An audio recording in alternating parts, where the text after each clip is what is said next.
All right, with me on the phone is James Earl. He's on a new show. It's doing really, really well. It's called The Ground Floor. How are you, James? I'm doing great. How are you? Oh, very blessed. Thank you so much for fitting us into your busy schedule. I want to get right to it. Ground Floor seems to be doing really well. It's a really fun show. Give us a little bit of an idea, just for those folks that haven't seen any of it, a little brief overview of what the show's about. Ground Floor is a workplace comedy that follows a business manager who works on the upstairs, and he ends up dating a girl who works in the building maintenance office. So they end up starting a relationship, and it's kind of like the mix of those two worlds. You know, the upstairs and the downstairs. The people with money and the people with no money. You know, the clash of those two worlds. And you played Derek. You're in the ground floor. You're in the working class group of all this. Tell us a little bit about your character. So Derek is he's a kind of fake it till you make it type of guy. He loves having fun. He kind of has a little slight crush on Tori, the girl who works in the downstairs with him.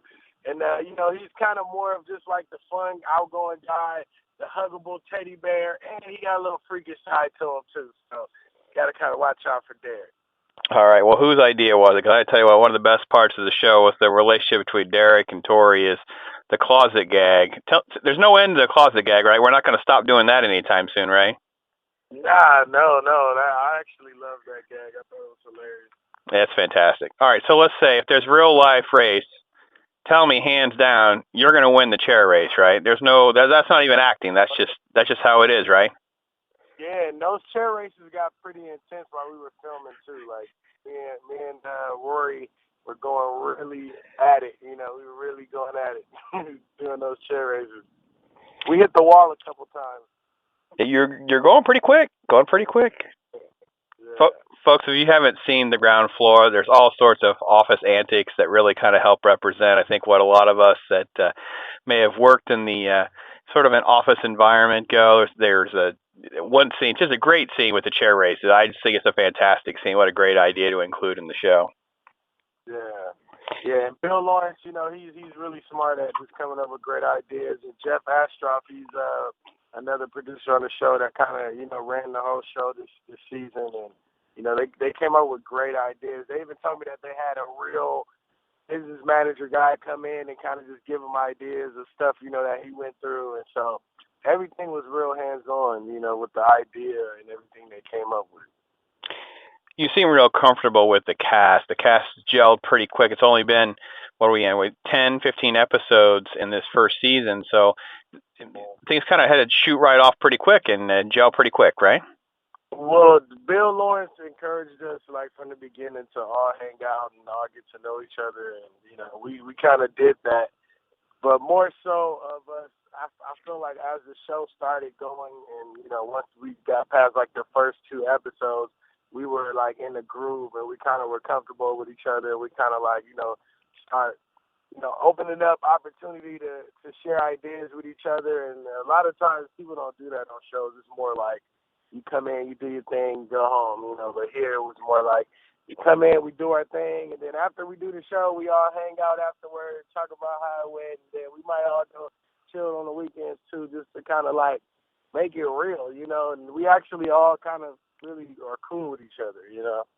So Bill's really good at picking people and putting people together. It really does show. It's a really fun show.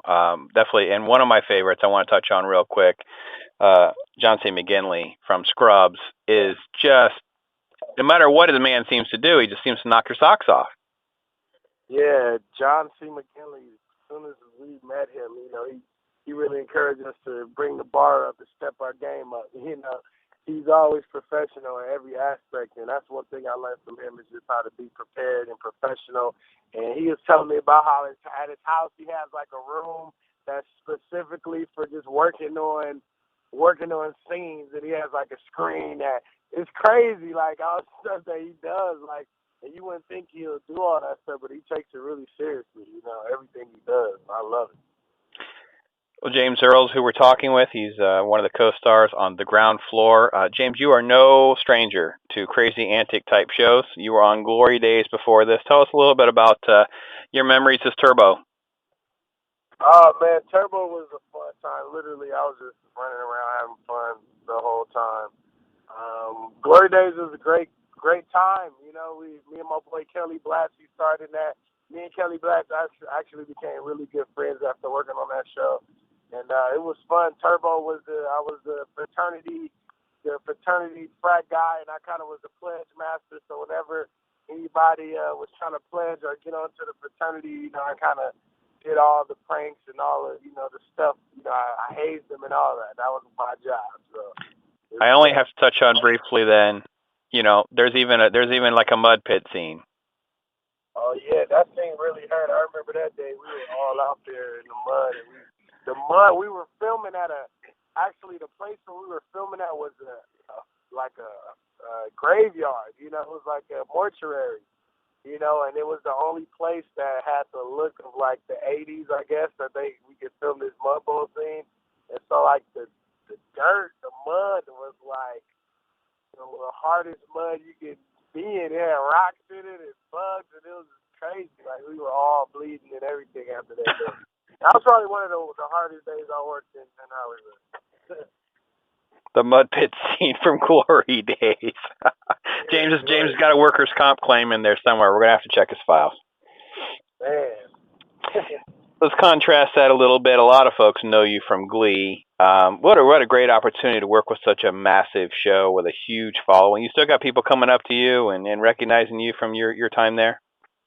Yeah, man. Glee was awesome. And Glee, I don't know if people know this, like when I came on to Glee, I was just supposed to do one episode. That was it.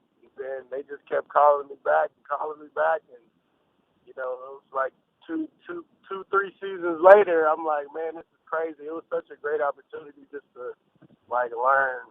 I learned a lot being on that show, just learning how to work with people and you know work with a large group of people, and they'll have two different crews in one day.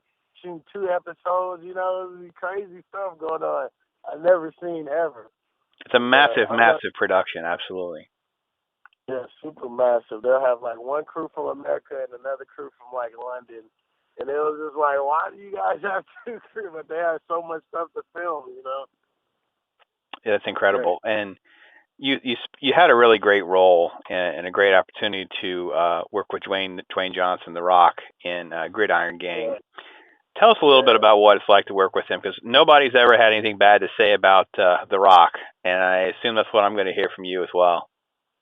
Yeah, Rock is the nicest, biggest guy you ever meet. You know, I mean, he has his ways, you know, but other than that, he's a really good guy. And one thing I learned from The Rock is to know your role. You got to know your role. And I used to think it was like a wrestling term. But one day, I was like, yo, Rock, you know, if there's anything you could teach me in life, you know, any word, any kind of advice. And then he was like, you know, I always say it in wrestling, but it's something I learned in life, that you just got to know your role in everything you do. You know, you got to know why you're there, why you're doing it, and do it to the best ability, you know. So Rock was a great dude, man. He was really cool. Gridiron Gang was like one of my first big acting jobs, too. Like, that was actually my first time doing a movie. It was my first time everything. It was great. How different is it from film and TV for you? Doing the movie is like going on a camping trip, and doing a TV show is like being in school, like being in college. You know, it's like being on a campus, you know. It's just interesting. That's a great analogy. I'll have to use that to pose questions to other folks. That's a fantastic analogy. So tell us a little bit about what else James Earl does. What's if we stole your iPod or whatever, what kind of music are we gonna find? Well, you're gonna find a lot of music that I produce. I produce music as well. Like I rap and sing and write and make beats, and I love doing music. Like I actually started doing music first before I was acting, and I kind of ended up, you know, focusing on acting more. But I love music. I produce with a lot of different people, and I work with a lot of different artists as well. So you guys should be hearing some stuff from me coming out soon. Sounds good. Well, so get that iTunes address from you. Next thing you know, we'll be checking out James Earl, the producer. It's fantastic. Exactly. What are some of your favorite movies? My favorite movies of all time. Dreams May Come True, that movie with Robin Williams and Cuba Gooding Jr. What else? I love Scarface. I love, have you ever seen this movie called DC Taxi Cab? Oh, who hasn't seen DC Taxi Cab? Fantastic. Yeah, I love that movie. Like, actually, I think that movie should be remade. That's a good idea. That's a good idea, actually. Who do we need to have? Who do we need to have in there to remake that movie? I mean, I would definitely be in it. I'm trying to think who else. I don't know. Just we have to figure it out. But it will start off with me. That's right. Well, now we got it going. Now we just got to, you need to hire a screenwriter, and then we'll get on it, right? Yeah, exactly. DC Cab. I don't know. We don't want to come out in 2015. There's just way too movies in 2015. So we either have to rush it into production, or we're gonna have to plan for 2016. Yeah, 2016, man. I think that'll happen. That'll work. Yeah, That'll work. That movie, I love all comedies. I actually just like people probably would catch me at the movie theater a lot, like by myself. That's one thing I do a lot is I just go check out movies solo. Like I just seen that movie Out of the Furnace with Christian Bale. It was cool, Actually, that movie was actually really good because they had a breakdown of like how life and how people kill each other is kind of similar to hunting animals and how we hunt animals, Mm-hmm. Humans hunt each other, which was an interesting thing, that they had in there. So yeah, I like all movies, man. I'm a movie guy. Do you got like a favorite superhero that you're like, oh, that's the one for me? I mean, I like Wolverine. He's a superhero to me. Spider-Man is all right. I'm all right with him, but the Iron Man is great too. I love that. All right. But what was my favorite hero though? Was Will Smith's superhero and Hitchcock. Hancock. Yeah. Yeah, Hancock. Well, they always talk about doing. They have to talk about doing a sequel to that. They'll have to include you. Man, they need to include me. That was a great movie. That was a fun movie. It really was. Yeah, man. What is the snack that will catch James Earl having in the middle of the night? Oh man, snack. I like vanilla ice cream. That's my thing. Vanilla ice cream. Awesome. Vanilla ice cream, man. Delicious. What is the thing that you would try to tell some young actor that's hearing us talk about this and say, listen, this is one thing I wish somebody had told me a little bit sooner? Confidence is key, man. I feel like all my success is due to just me being confident and believing in what I'm doing. And that was something I struggled with growing up, just being confident and, just being secure in what I do. So I feel like now, even doing acting, everything you do, no matter if you're acting or rapping or writing or whatever, you have to be confident in it because if somebody else comes along that might not be into what you're doing and they don't like it and they might say something that might, discourage you, the confidence that you have in what you do will keep you motivated, So that's the main thing that I learned. You just have to be confident. That's fantastic. Know your role and be confident. James Earl right there, folks. All right, listen, you can catch him. He's on the ground floor. We're going to have links to that. Catch a couple of little YouTube clips there. You're going to see him as Derek. It's a fantastic, fun show, and we hope to hear a lot more from James Earl. Keep in touch, my friend. Oh, yeah, definitely will, man. Thank you so much. No problem. You take care. God bless. I have a good one.